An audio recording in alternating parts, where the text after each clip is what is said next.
கணவன் மனைவி இருவருக்குமே உடல் உறவும் காமமும் இருவருடைய 7ஆம் பாவகமும் சுபத்துவமாக இருக்கும் பொழுது இருவருக்குமே ஒரே நேரத்தில் உறவு எண்ணங்கள் உறவு ஆசைகள் தோன்றி ஒருவரை ஒருவர் இருவரும் சுகப்படுத்தி கொள்ளுதல் அப்படிங்கிறது குருவின் குணம், சுக்கரனுடைய குணம்.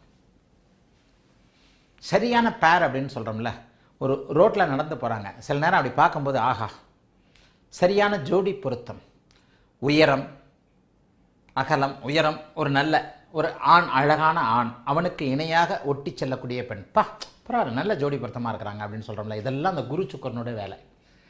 7ஆம் பாவகத்தில் சுக்கிரன் குரு போன்ற இயற்கை சுவர்கள் ஒரு நிலையில் வளர்வரை பௌர்ணமி அமைப்பில் இருக்கக்கூடிய நான் இன்னொரு குருவாக சொல்லக்கூடிய சந்திரன் தொடர்பு கொண்டு விட்டால் எக்ஸலண்ட்டுங்க.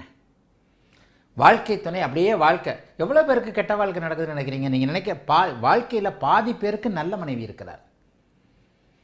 ஒரு 25 வயதில் ஆணுக்கு, ஒரு 23, 22 வயதில் பெண்ணுக்கு திருமணமாகி நியாயமாக சமூகத்தில் அனுமதிக்கப்பட்ட ஒரு தாம்பத்திய சுகத்தை இருவரும் நேர்மையான முறையில் அனுபவித்து ஒருவருக்கு ஒருவர் துரோகத்தை செய்து கொள்ளாமல், ஆணும் சரியாக பெண்ணுடன் மட்டுமே இருந்து, பெண்ணும் ஆணுடன் மட்டுமே இருந்து ஒருவருக்கொருவர் 7ஆம் பாவகம் சுபத்துவம்னா 60 வருஷம், 25 வயசில் கல்யாணம் ஆகி 60 வயசில் வரைக்கும் அதே மனைவியோடு ஆனந்தமாக வயதானத்திற்கு பிறகு தாம்பத்திய சுகத்தை தவிர்த்து மிகப்பெரிய துணையாக இருவரும் வாழ்ந்து, நிறைய பேர் எனக்கு தெரியும், புருஷன் செத்து போன உடனே 6 மாதத்தில் போயிடும் பொண்டாட்டி 85 வயசில், அது வரைக்கும் கிழங்கு மாதிரி இருக்கும்.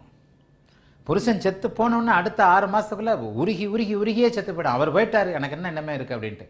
அல்லது அந்த மனுஷன் பொண்டாட்டி போனோன்னு 6 மாதத்தில் அவ்வளவு கம்பீரமாக இருந்த மனுஷன், அவ்வளவு ஆரோக்கியமாக இருந்த மனுஷன் 6 மாதத்தில் அப்படியே தனக்குத்தானே உடலை குறுக்கி கொண்டு அப்படியே போய்விடுவது இந்த 7ஆம் இடத்தின் மிகப்பெரிய சுபத்தன்மை.